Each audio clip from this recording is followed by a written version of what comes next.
ها امروز ملا حسن صحبت میزنه از نماینده جدید مقام عظما، اونو معرفی میکنه. ها نماینده مقام عظما در استان واشنگتن، آقای باطلر اسمش، دام افاظاته که جانشین منه. یعنی اگر یک روزی من کار داشته، اون جای من مشتی محکم میزنه به دهان دموکراسی، جفتش میزنه به حقوق بشر از انتظار.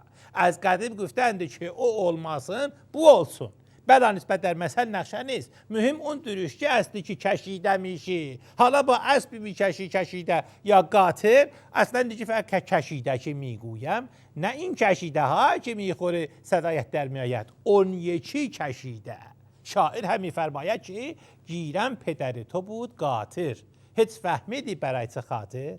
دو رأس نماینده عظما ملا حسنه بودی و باطلر. اما میگفتم از چه؟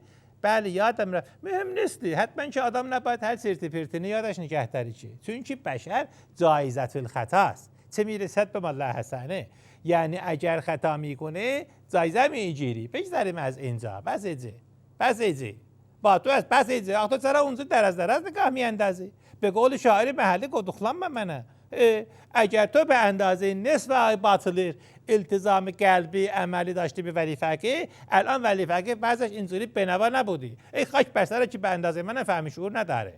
بسیار هزوم باید تا کفته شود پخته. ملا حسن شاعر این شعری خودش گفته. بدبخت بنوا از اون باطلردن یاد بگیرها. 2 روز آمدش ها، البته شاید قبلا هم آمدش با قیافه میبدل بسیطه آمده کنار دستت نشسته، آخه اون از این کاری.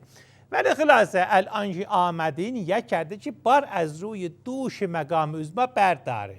دوش که میگویم نه اون دوش که از آن آب چرخ کرده می آید ها، اون یکی دوش که میری زیر اون یکی دوش، یعنی همان دوش که اگر بار میگذاره خم میشه. البته اون یکی دوش هم اگر بار میگذاره خم میشه. اصلا یک معما، اون چیزی زردی درازی یک خورده کسی موزه، دیدی خودم زودتر عقلم بیشتر بود. تو امانه که بدبختی بسیجی بنما پرونده دست منه. بستنی یکیم را که میگرفتی بخوری میگذاشتی لاینان سیخش را میکشیدی بیرون. بدبخت بیچاره، آخه اون سیخ با چوب نازاش درست کردن که با هم بخوره. پس خجالت کشیده. حالا برو از نجابت من سو استفاده میکنی. سو که میگویم نه اون سو که آب میخوری دستت میشوره ها، اون سو که آخه نجابت نمیخوای تا استفاده بکنی.